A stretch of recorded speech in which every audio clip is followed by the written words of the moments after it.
There is a moment in war when everything hangs by a thread, a single decision, a single miscalculation, a single truth revealed too soon, and the entire course of history shifts. What you are about to hear is not just the story of a battle. It is the story of the most audacious, meticulously engineered deception ever carried out in the history of modern warfare. A lie so complete, so breathtaking in its construction, that it fooled one of the most powerful military machines the world had ever seen.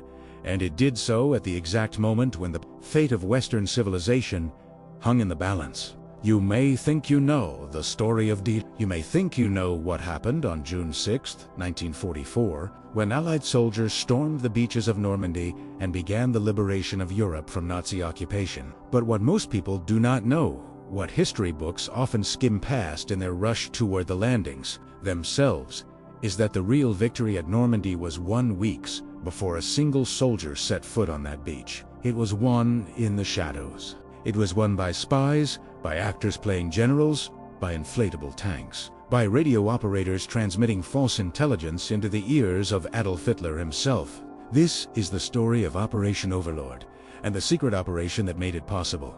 Operation Fortitude. Close your eyes for a moment and imagine the weight of what the Allied commanders faced in early 1944. The war in Europe had been raging for nearly 5 years. The Soviet Union had been fighting and bleeding on the Eastern Front since 1941, losing millions of men in battles of a scale and brutality that defy comprehension. North Africa had been secured. Italy was being fought over, village by village, in brutal mountain warfare. But Western Europe, France, Belgium, the Netherlands, remained under the iron boot of the Third Reich. Everyone knew that a cross-channel invasion was coming. The Germans knew it. Hitler now, Italiano. His generals knew it. The question was not whether the Allies would invade. The question was where. And the answer to that question would determine whether the invasion succeeded or ended in catastrophe. If the Germans correctly identified Normandy as the landing site and concentrated their armored reserves there in advance, the invasion forces would be slaughtered on the beaches. The math was simple and brutal. The Allies needed time. Time to get men ashore. Time to build a bridgehead. Time to pour in supplies and reinforcements before the German panzers arrived in force. And the only way to buy that time was to make the Germans look somewhere else. This is where the lie began. The man who would build that lie was not a general in the traditional sense. His name was Lieutenant Colonel Dudley Clark, and before the war he had been a playwright and a conjurer of stories. He understood something that military men often miss, that the most powerful weapon in war is not a gun or a tank or an aircraft. It is the mind of the enemy. If you can control what the enemy believes, you can control what he does. And if you can control what he does, you have already won the battle before it begins. Clark and his team, operating under the umbrella of British intelligence, developed what would become one of the most sophisticated deception operations in history. They called it the double-cross system. At its heart was a simple but profound concept.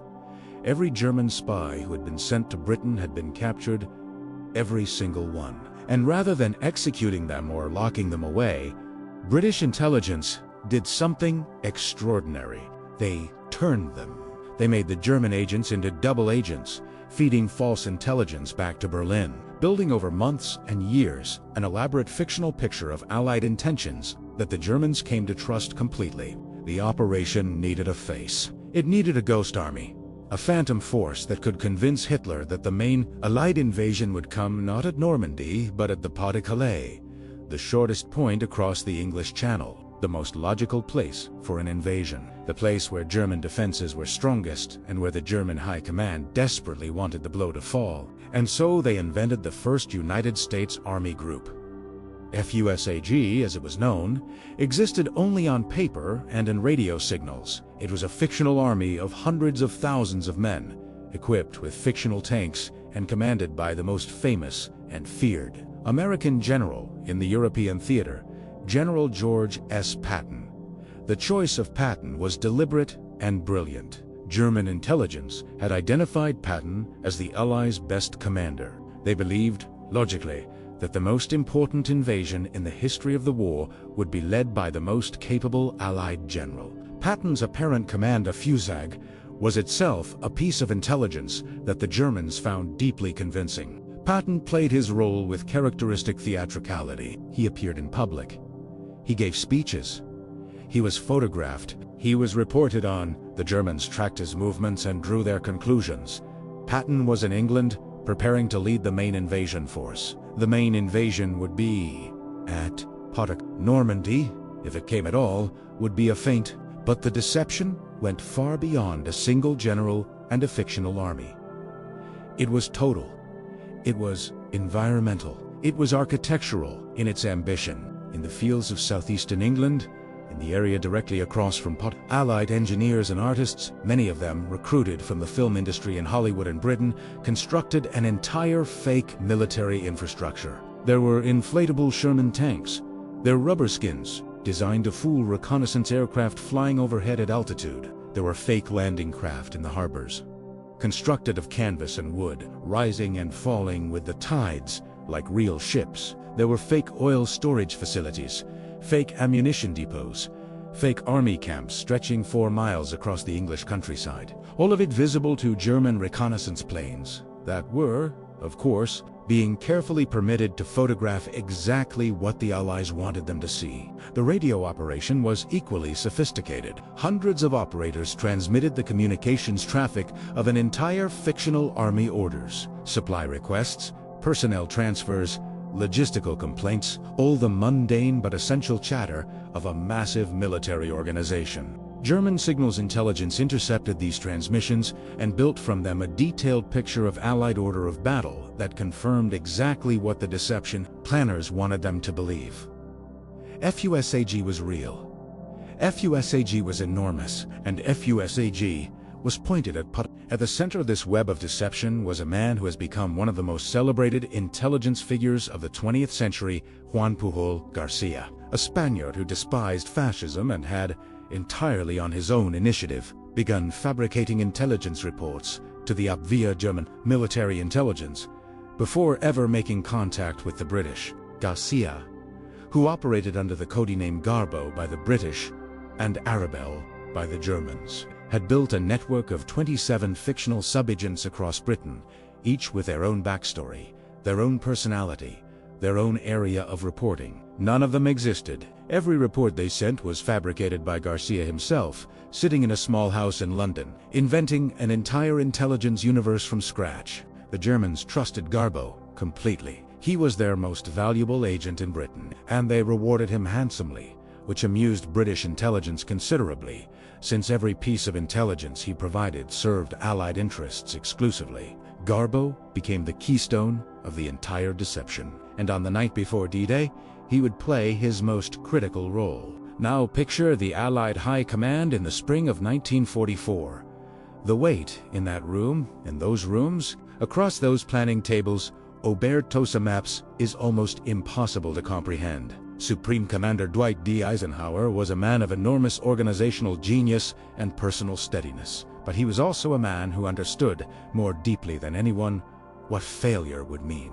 If the invasion failed, if the Germans threw the Allied forces back into the sea, the consequences would cascade beyond anything that could be calculated. The Soviet Union would lose faith in its Western allies. Hitler's hold on Europe would be strengthened, perhaps for years. The human cost of a prolonged war was incalculable. And beyond these strategic calculations, Eisenhower knew something that makes all great commanders different from ordinary men. He knew that the soldiers carrying out this invasion were not pieces on a chessboard.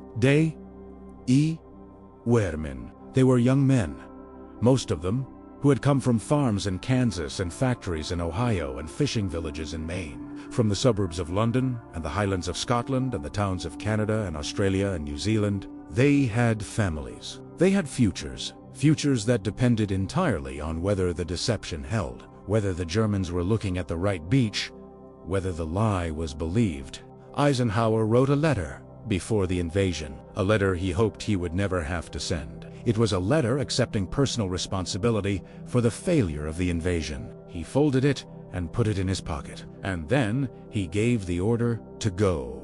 On the night of June 5th and into the early hours of June 6, 1944, Operation Overlord began. More than 156,000 Allied troops were carried across the English Channel in the largest seaborne invasion in history. Nearly 7,000 vessels of every type imaginable stretched from horizon to horizon. Nearly 13,000 aircraft filled the skies above. Paratroopers descended in the darkness behind the beaches, securing critical road junctions and bridges. Naval guns thundered. Bombers roared overhead. And then the landing craft hit the beaches.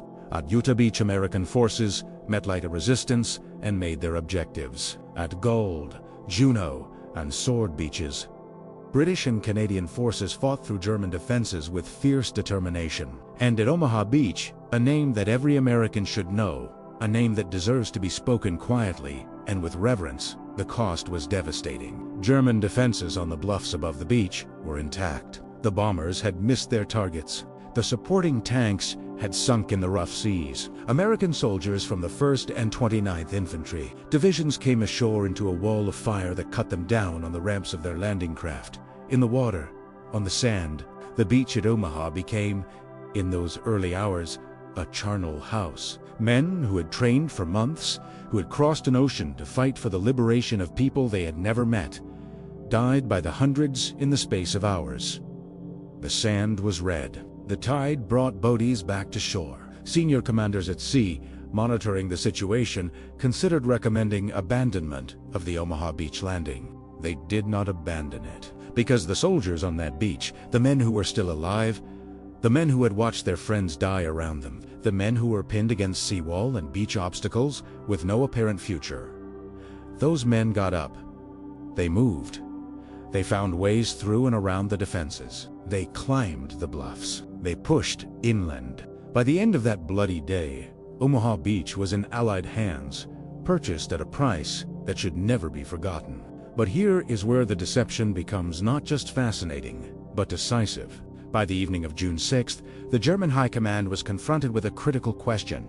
Was this the real invasion, or was it the feint? The forces landing in Normandy were substantial, clearly not a mere diversion. But the intelligence picture, as presented by Garbo and the fictional Fusag, strongly suggested that the main Allied effort was still to come. Eisenhower's forces in Normandy were the diversionary attack. Terrail blow, the killing blow, would come at Pas-de-Calais under Patton. Field Marshal Erwin Rommel, commanding German Army Group B, understood immediately that Normandy was the real invasion. He requested the release of the Panzer Reserve, the armored divisions that were the only force capable of reaching the beaches in strength and driving the Allies back into the sea. These were elite formations. The 12th SS Panzer Division, the Panzerlehr Division, units of fearsome capability that, deployed in the first hours after the landings, might have changed everything. Hitler refused. Hitler, and this is the extraordinary, almost unbelievable payoff of the entire deception operation, was convinced that Normandy was a feint. He believed, down in the core of his certainty, that the real invasion was still coming at and Garbo confirmed it. In what remains one of the most remarkable individual acts of the entire war, Juan Pucol Garcia Garbo sent an urgent message to his German handlers in the early hours of D. He told them that he had intelligence from the highest levels, confirming that Normandy was a diversionary attack. The main Allied force under Patton was still in southeastern England, prepared to strike at Pas-de-Calais the moment German reserves had been committed to Normandy. Moving the Panzer Reserve to Normandy would be exactly what Eisenhower wanted. It would strip the Pas-de-Calais defenses and invite catastrophe. German High Command, read Garbo's message. They believed it, and the Panzer Reserve stayed in place. The critical window, those first hours and days when armored intervention might have been decisive, closed. Allied forces consolidated their beachhead, poured in reinforcements, linked up their bridgeheads, and began the long campaign that would end, 11 months later, with the unconditional surrender of Nazi Germany. The deception did not end with D-Day. That is perhaps the most remarkable thing of all. 4 weeks after the Normandy landings, Garbo and the double-cross system continued to feed the Germans intelligence, confirming that the main invasion was still coming at German divisions that could have been redeployed to Normandy remained in place, waiting for a blow that would never come. Patton's ghost army held them there, an army of shadows, a deception that refused to die even as real armies fought and bled across the bocage country of Normandy. The cost of the Normandy campaign was enormous. In the weeks following D-Day, Allied forces faced intense German resistance in the hedgerow country of Normandy, a landscape perfectly suited to defense, where every field was bounded by earthen banks and dense vegetation that negated Allied advantages in armor and air power. Towns like Caen and Saint-Lay became bywords for grinding, attritional warfare. But the strategic situation was never in question. The German army in Normandy was fighting with one eye, always on potic, waiting for the reserves that were never released in time, watching the exits being sealed by Allied forces advancing on their flanks. By August 1944, the German position in Normandy had collapsed. In what became known as the Falaise Pocket, a significant portion of two German armies was encircled and destroyed. The road to Paris was open. The road to the Rhine was open. The war in Western Europe had reached its decisive turning point, and it had done so faster and at less cost than even the most optimistic Allied planners had dared hope. None of this would have happened without the lie. I want you to sit with that for a moment, because the implications reach far beyond military history. What the planners of Operation Fortitude understood, what Dudley Clark and his team understood, what the officers of MI5 and the XX Committee understood, what Garbo understood, is something profound about the nature of power and conflict. The greatest battles are often won not by the side with the most soldiers, or the most tanks, or the most guns, but by the side that most thoroughly understands the mind of its adversary. Hitler's certainty that Potoclay was the real target was not random. It was cultivated, tended, reinforced over months and years through meticulously crafted intelligence that played to his existing biases and assumptions. The deception worked, in part, because the Germans believed what they wanted to believe. Pas-de-Calais made sense to them. It was the logical choice, the shortest crossing, the most direct route to Germany, the location most favored by the military logic that the German officer corps had been trained to apply. And the Allies used that logic against them. They built a deception that confirmed the enemy's expectations, that told the German high command what it already believed and wanted to hear. By the time the real blow fell, the Germans had invested so much psychological certainty in the false picture that they could not abandon it, even when the evidence demanded it. The sunk cost of belief is a powerful thing, even in war. Perhaps especially in war. Before I tell you how this story ends, I want to ask you something directly. The men who carried out this deception, the intelligence officers, the double agents, the radio operators, the artists and engineers who built the fake armies, they are rarely the ones who appear in the photographs. They are rarely the ones who march in the victory parades. Their names are not on the monuments at Omaha Beach or in the military cemeteries of Normandy. But without them, those monuments might be German memorials of a different kind. Is it possible that the greatest contributions to victory are sometimes made by people who can never take credit for what they did? Juan Pujol Garcia received, from the British, the member of the most excellent order of the British Empire. He received, from the Germans, the Iron Cross, second class, a decoration the enemy awarded him for services he never actually rendered. He then disappeared. He faked his own death, moved to Venezuela, and lived quietly under a false name for decades, known to almost no one. His extraordinary service to the Allied cause unknown to the world. He was finally rediscovered in the 1980s.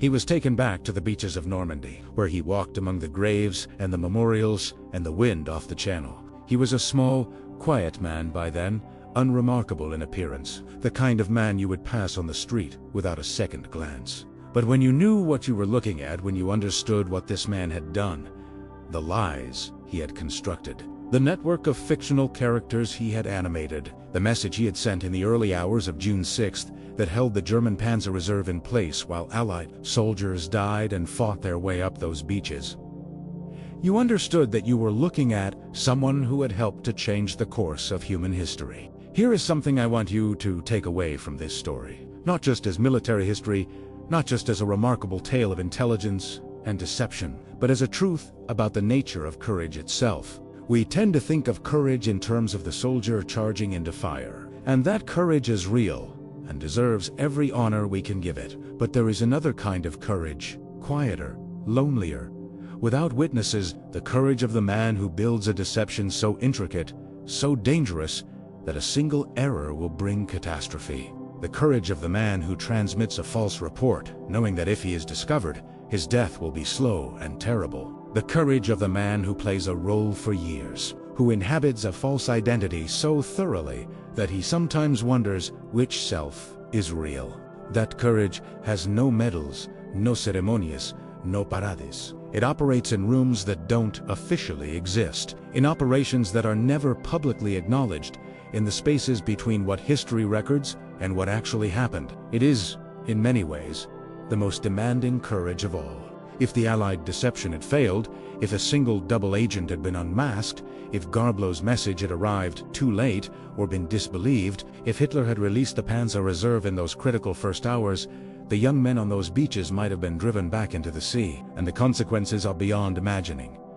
Not just in terms of military outcomes, in terms of what Europe would have become, in terms of how long the darkness would have lasted. They held the lie. They held it under the most extreme pressure imaginable. They held it when the stakes could not have been higher. And because they held it, the soldiers on those beaches had a chance. Not a certainty, there are no certainties in war, but a chance. And they took it. Before the end of 1944, Paris had been liberated. The tricolor flew again over the city. People danced in the streets. Prisoners were freed from camps. Families were reunited. The long nightmare was beginning. Finally, to lift. It lifted because of the men on the beaches. It lifted because of the paratroopers who dropped in the darkness, and the sailors who crossed the channel, and the airmen who flew through flak to protect the soldiers below. But it also lifted because of the lies, because of a Spaniard with no military training who decided, on his own, that fascism was wrong and that he would fight it with the only weapons available to him. Because of intelligence officers who sat in small rooms and built enormous fictions out of thin air. Because of double agents who lived false lives in service of a truth they believed in absolutely. The next time you look at a photograph of the Normandy landings, the gray water, the crowded landing craft, the soldiers wading through the surf with their rifles held high above their heads, remember that what you are seeing is only half the picture. The other half is invisible. It is a ghost army drawn on maps that were never meant to exist. A fictional general standing at the head of a phantom force. A small man in London typing lies into a transmitter while the world held its breath. That is how the Allies used a lie to win the most decisive battle in Europe. That is how history actually works, not in the grand gestures that make it into photographs, but in the quiet, extraordinary, invisible courage of people who do what must be done and ask for nothing in return. This story deserved to be told. You deserved to hear it. If this kind of history moves you the way it moves me, if you believe that the real stories of what happened in those years deserve to be remembered and passed on, then share this video with someone who needs to hear it. Leave a comment below and tell me, which figure from this story do you find most extraordinary? The soldiers who crossed that beach. Eisenhower, who carried the weight of command. Patton, who played the role of phantom general, or Garbo, the small man with the enormous lie. And stay with me, because the history we haven't talked about yet, the decisions that were made in the dark, the operations that were never supposed to be known, the people who changed the world without ever being seen, that history is waiting. There are more stories to tell.